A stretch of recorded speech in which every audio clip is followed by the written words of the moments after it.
Thank you, Senator Daines, for your remarks and the bipartisan partnership that we've developed over the years as we trade the gavel back and forth.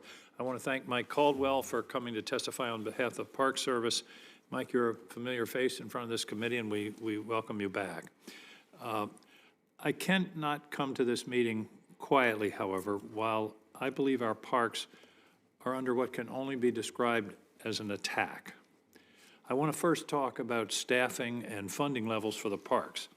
I've long criticized both Democratic and Republican administrations over the current underfunding and understaffing of our national parks.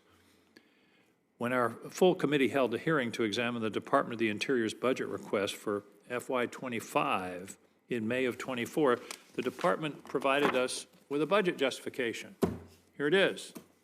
This is the budget justification for FY25. And it laid out policy priorities, funding levels, requests down to individual programs, units of the National Park Service, with detailed information on staffing. For the Park Service alone, this document, as you can see, is about 600 pages. And for fiscal year 2026, when we had a hearing on the budget of the Park Service, here's what we were presented. A pitiful 6 pages, one of which is blank. It's a 5-page budget justification for the National Park Service compared to this. Nowhere in this document is there any reference to staffing levels, whether National Park Service-wide or individual park units. Now, I understand that Secretary Burgum and I may have differences on some of these policies and staffing levels, but we can't have a serious conversation about this issue if we don't have the data.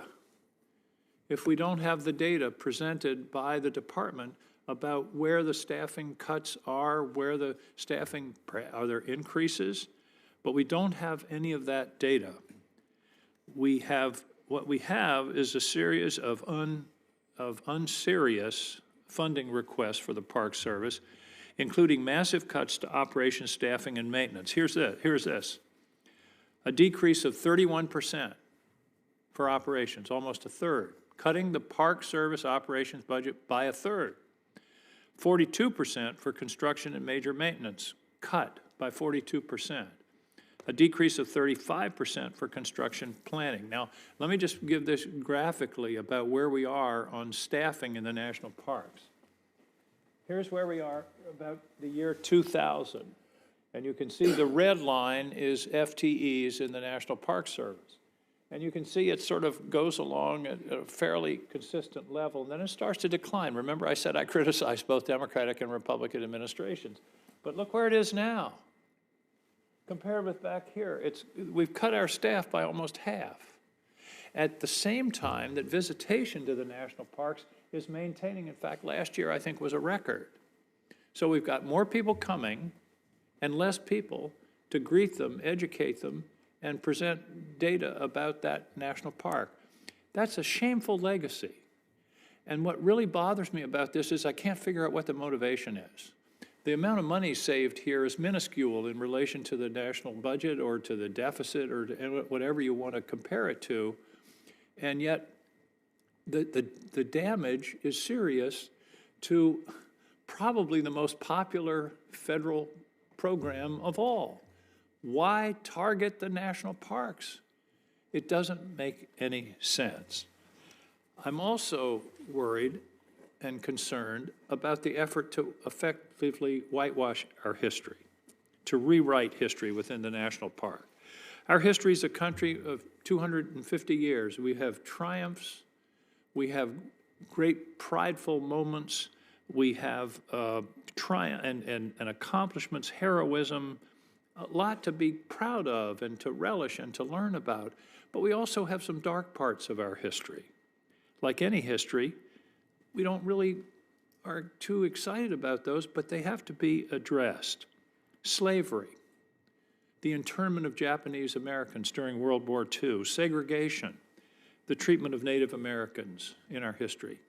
Those are things that we can't avoid, we can't forget, and we don't want to forget them. I recently finished a biography of the Roman statesman Cicero, and he said something that really stuck with me. He said, To not know your history, to not know history is to live your whole life as a child. In other words, you're giving away a lot of human knowledge if you don't understand history. And these chapters in our history, which we aren't proud of, we have to understand and to learn from them and never repeat them.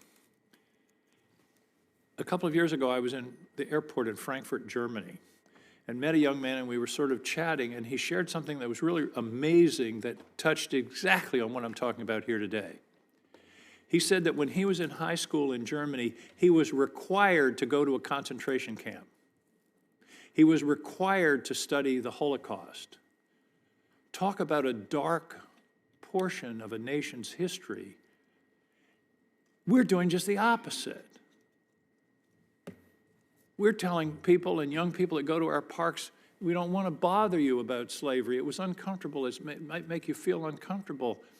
We need to learn from our history so that we learn from it and that we don't repeat it. The administration is trying to rewrite history, and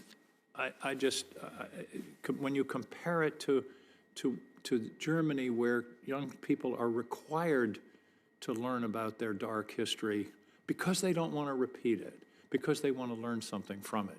And we should take a lesson from that. At Fort Pulaski National Monument in Georgia, the department ordered the removal of the scourged back photograph. You've probably all seen it, of the slave with the awful scars on his back where he'd been whipped.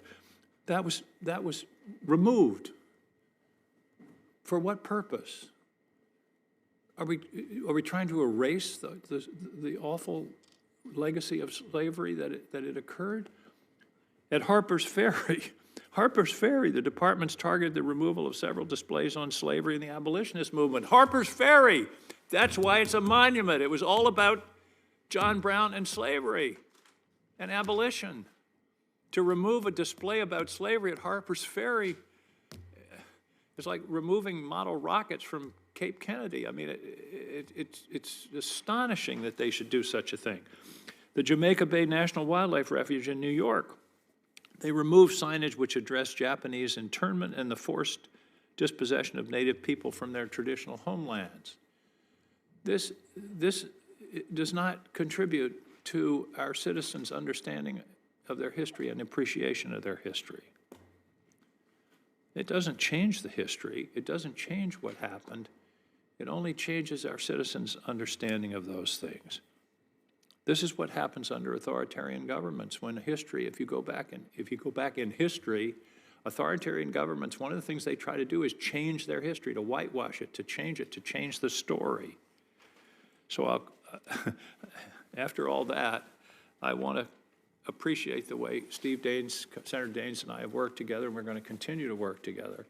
But I cannot sit quietly and see America's best idea gutted for reasons that, to me, make absolutely no sense. Thank you, Mr. Chairman.